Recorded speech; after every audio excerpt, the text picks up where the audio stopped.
For generations, the path to wealth was paved with bricks and mortar. You bought a home, you paid down a mortgage, and you built equity. It was the bedrock of the middle class, the American dream. But as we enter 2026, that dream hasn't just become more expensive, it is being systematically deleted. We are entering the era of the rentier economy, a world where you are no longer a property owner, but a permanent subscriber to your own life. If you've been outbid on a house by $50,000 in cash, or if your rent has climbed 20% while your salary stayed flat, you aren't just imagining a tough market, you are witnessing a fundamental shift in the nature of shelter.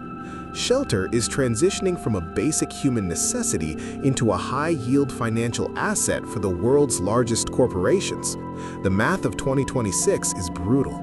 Housing affordability is at a 3-year low, and for the first time in history, the majority of young people believe they will never own the roof over their heads.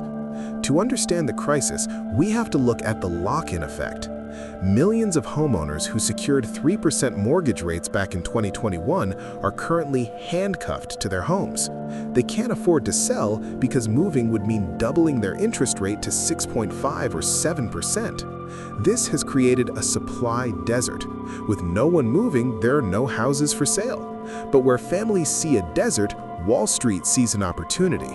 Since 2024, investor purchase activity has surged, accounting for nearly 27% of all residential home purchases. But here is the O factor.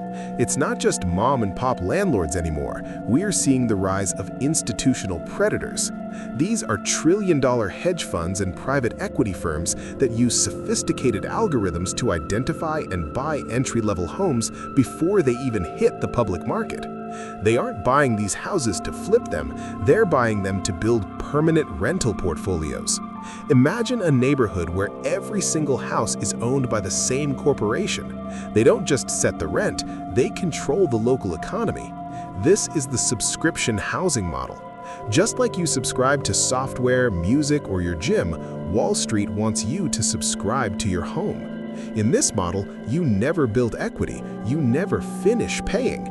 You are a source of monthly recurring revenue for a billionaire's balance sheet. Why is this happening now? Because in an era of currency devaluation and $40 trillion in debt, hard assets are the only safe haven. Big capital doesn't want to hold dollars that lose 5% of their value every year.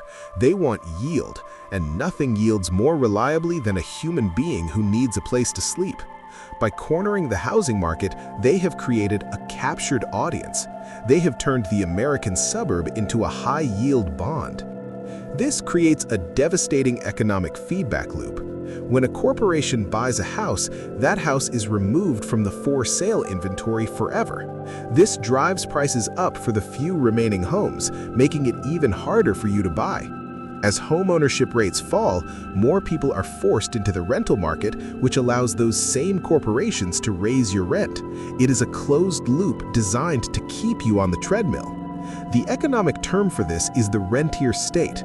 In a healthy economy, people make money by producing goods or providing services, actual value creation. In a rentier economy, a small group makes money simply by owning the things everyone else needs to survive. When 40 or 50% of your paycheck goes directly to a landlord, that is money that isn't going to start a business, buy a car, or save for the future. It is a massive tax on the productive class, paid directly to the asset-owning class. For the middle class, this is an existential threat. Historically, the home was the forced savings account of the American family. It was the only way the average person could participate in the growth of the economy. Without it, the wealth gap doesn't just grow, it becomes permanent. We are moving toward a two-tier society, those who own the land and those who pay to stand on it. So how do you fight back in a market that feels rigged?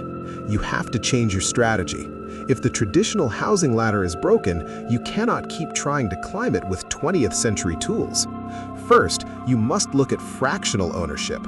If you can't afford a whole house, you can buy shares in real estate portfolios, REITs, to at least capture the growth that the big players are seeing. Second, you have to look for market inefficiencies. The big algorithms target cookie-cutter suburbs. They struggle with fixer-uppers, multifamily units, or rural land.